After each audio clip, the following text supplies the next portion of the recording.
First item on the agenda is the approval of the agenda and previous minutes.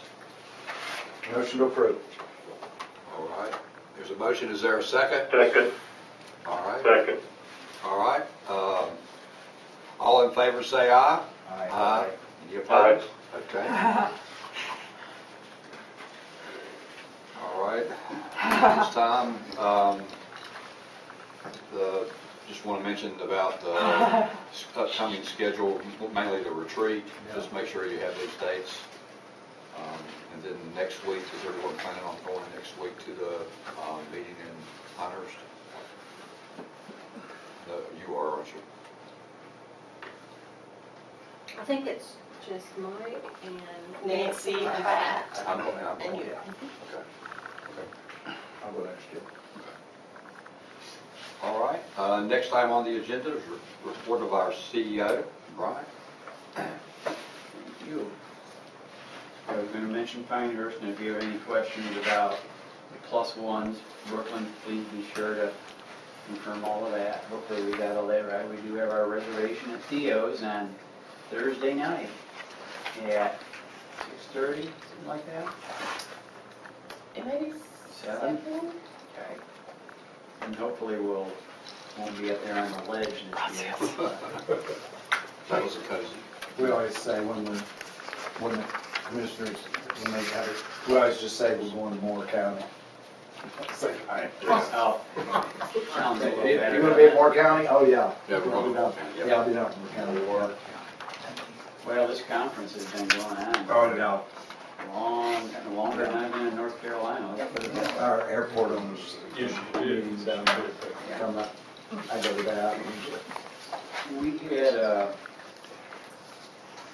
webinar. I'm sure the way they advertise this thing, Charlotte County Commissioner Association must have publicized it. Was that yesterday morning? Wow. Yeah, yesterday morning. Really focused on the tailored plan. Brooklyn just handed out for you hard copy, and we have the link too. It's on their website now. And, I usually set the bar kind of low for these sort of meetings, but this one had a lot of information, I would say, a couple of surprises maybe. Here's the thing about this.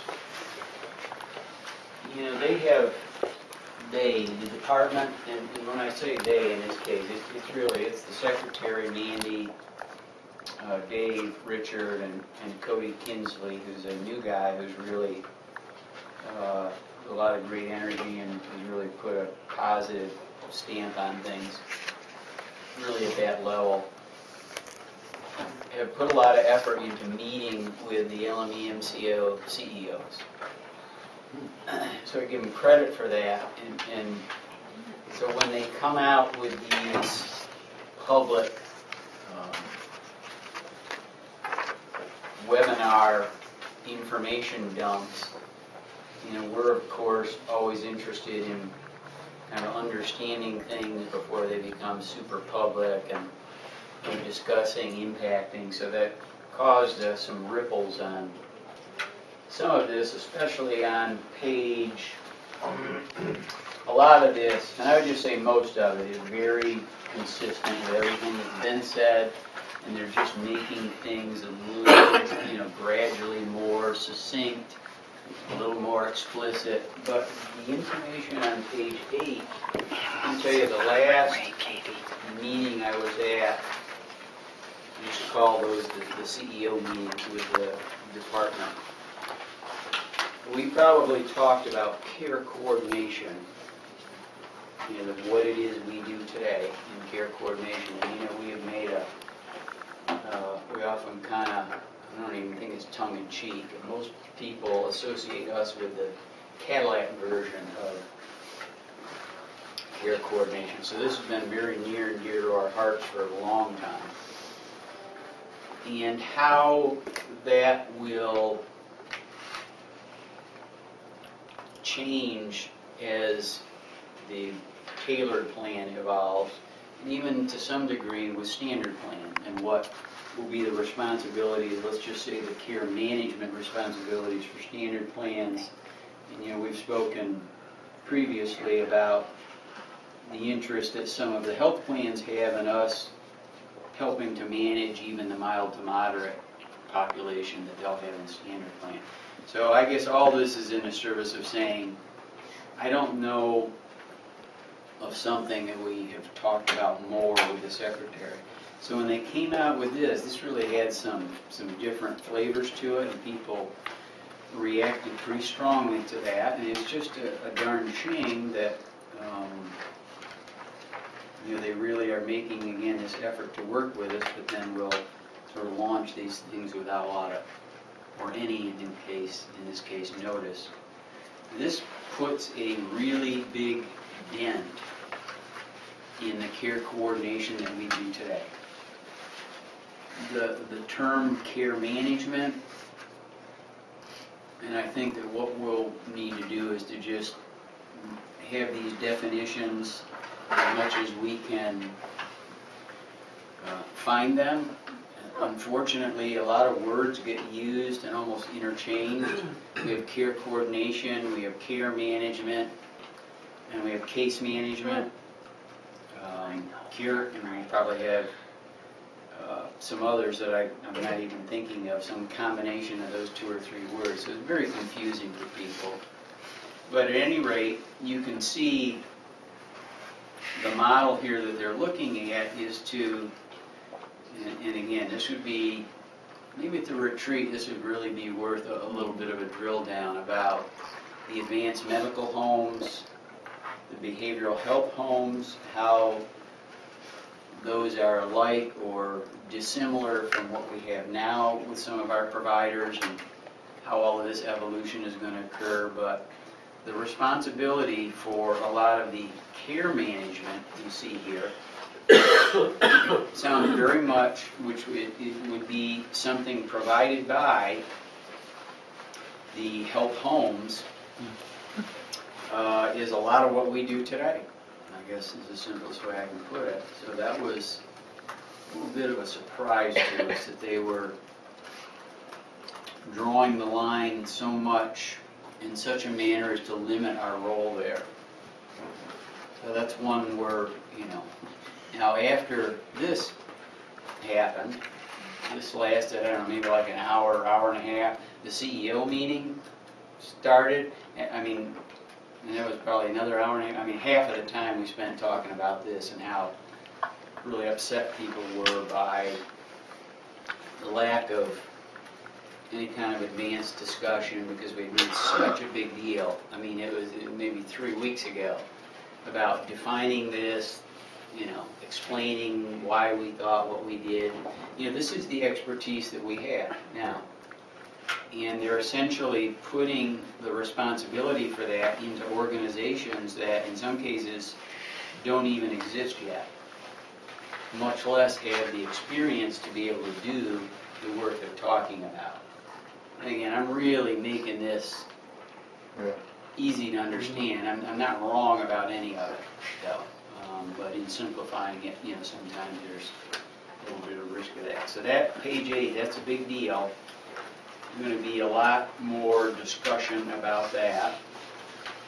And then the other page, it is really worth looking over. They did a good job with this, but page 11, you look at the timeline. We've been really consistent with our use of that runway to keep focusing on. I understand it's better when there's an airplane on it. Yeah, well, I don't blame you. I do too. And we haven't been off by much at all. It's really remarkable. And God bless Allison. She has a collection of all the runways we've done over the years.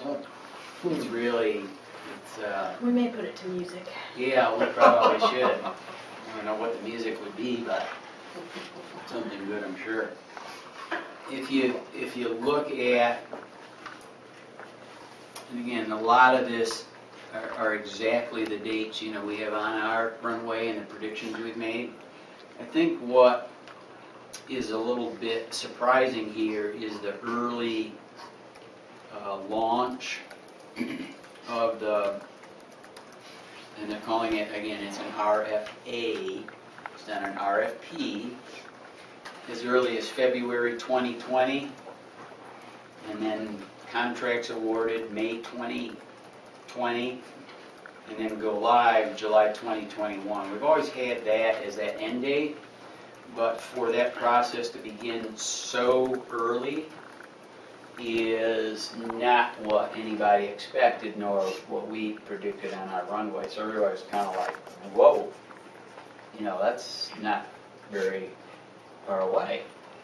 Now, you do see tentative there, and I kind of joked about this a little bit. You know, it doesn't seem, sitting here today, I would just tell you, it doesn't seem possible. I think just the nature of the magnitude of the change associated with standard plans is so enormous, you can't do something that big. It's not going to be smooth.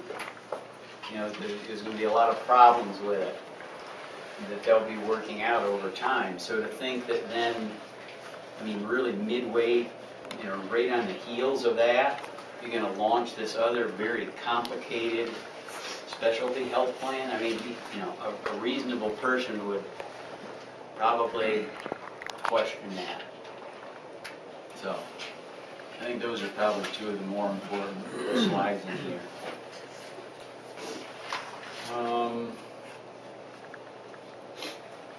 The other thing we have to keep talking about, and I'm going to hound Clark on this, and you know, as we learn more, we'll be reporting it to you, and there really isn't much more to report today. The solvency legislation that will have such a large influence on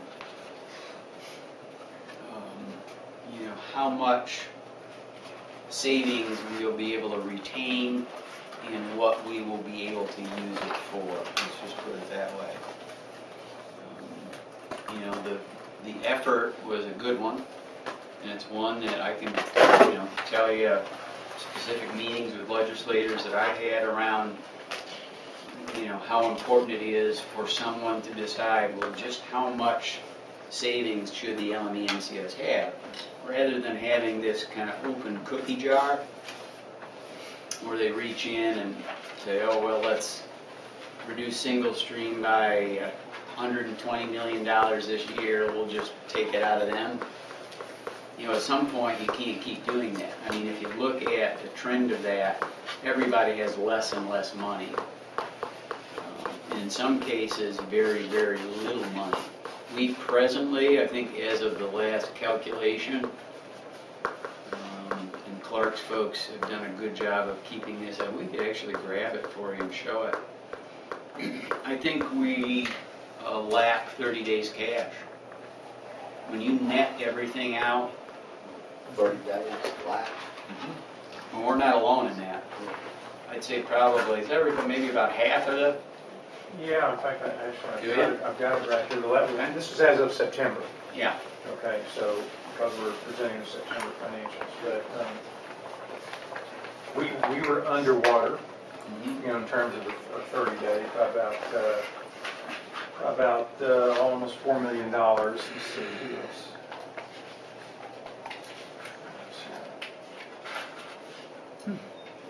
Well, and there's some aberrations with Trillium. Trillium Yeah. would be, if it hadn't been for the hurricane, I think.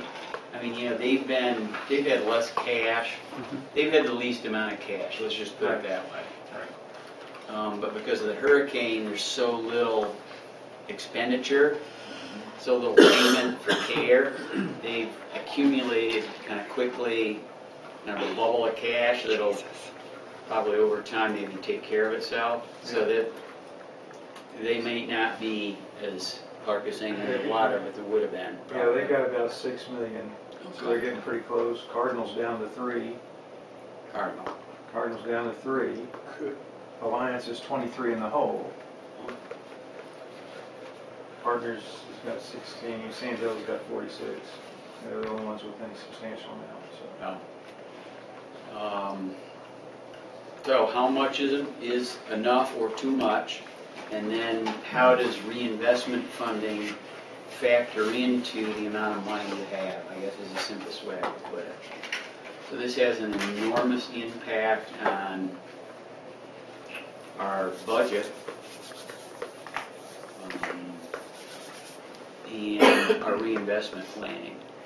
And essentially, reinvestment planning is now split into two categories. That which you spend on yourself for infrastructure needs, preparation for tailored plan, improvements in your own infrastructure, and those things that are, more typical community-based services and programs. So we may be required to actually spend money and put ourselves lower in the hole. That's how off this methodology is. I mean, if you ask anybody in the LME MCO world. So, it's what it is. It'll be a topic in the session, and the department was responsible for submitting a plan, excuse me, a report back to either fiscal research or the General Assembly on essentially the implementation of this. So we're going to just have to follow, every bit of this and see where it lands. One of the biggest issues is the misunderstanding around, excuse me, you can tell I'm a little off today with my voice and throat. The risk reserve. What's our risk reserve now? 35 million bucks? 40, almost 40. 40 million bucks. It might as well be monopoly money to us. We're never going to get to use it. It's not ours. It's the state's money. Okay? It is the state's protection if we go under. And they have expenses and they have claims that they have to pay. That's what it's for. I mean, Roger Barnes, the CFO for Medicaid, has said that out loud just like I have. Okay? But I would just say there are legislators that don't, I don't know what word to use. Comprehend? I can't believe they don't. I can't either, but I was honestly. just reaching for something. Yeah. There's those that don't want to.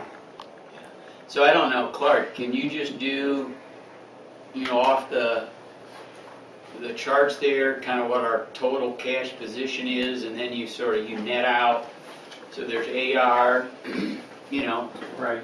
things we owe money for. There's the additional single stream that we have to pay out. Right. There's the risk reserve that we have to pay. Right. There's the intergovernmental transfer we have to pay. And then you try to save 30 days cash, and we don't have that. So, I guess the net of it is, excuse me, what he said is how much? Negative. Almost $4 million. Okay. So when you do all of that math from whatever, and where do we start at 70? We started, well, we ignore Medicaid risk reserve, so Right. we started at about $59 million. Okay. And we end up at -4. 30. I appreciate your comments, Gary, in the article. Yeah. Since coming on the board, Oh, now yeah. you've gotten smart enough that you can subtract and add and figure this out. Oh, yeah. Well, it's an advantage to be on the finance committee, and I wasn't really aware of all those things until I heard a lot of finance reports and began to understand how the organization works. And I think a lot of what representatives and people and maybe local elected officials think is just anecdotal stuff. And I learned a long time ago, before I got elected and began to understand how the county and everything else works, I had a lot of anecdotal information in my mind that I thought were facts. And and I came into office thinking all those things were true, that were actually, they weren't necessarily true, there might be some. So anyway, to get from one place to the other, I can understand how people would be confused about what and I think with so many issues on the table, that to get a full understanding of that one particular issue and that one particular area of their responsibilities, I think a lot of them just depend on what somebody else tells them. So you probably got 2 or 3 people really pushing that button that, hey, they've got a bunch of money down there. And I've heard it over and over, and then you look at the budget and you understand what's locked away and what can't be used, and there's really not that much money there. I just try to say it's not factually correct. Yeah. Polite way. Yeah. And you can look at. I always say you don't know what you're talking about. You can look at you can look at 2 items. You can look at your accounts payable, which includes your IBNR. And by IBNR, That's in that's the claims. money where we've authorized the service. Sure. We're gonna pay for it, we just haven't paid for it yet, right? Okay. Right, and then you look at 30 days cash. You know, out of our $59 million, those 2 items alone account for $56 million of it. So, I mean, that's a real simple way to understand it. So why can't we build a facility-based crisis program in Wilkes County? Well, I'm not sure we need it.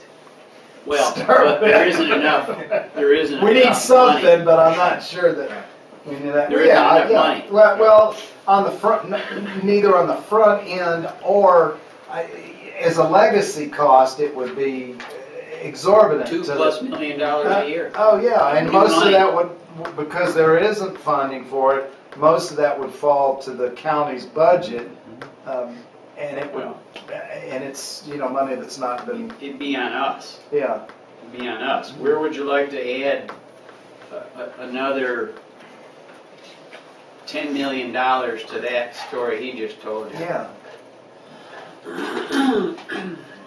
Makes good newspaper copy of. Yeah, well, Chris, the biggest issue with that was it was put out there and then retracted, and that left a lot of people with a, feeling like, well, we deserved that, we were supposed to get it, and then we didn't get it.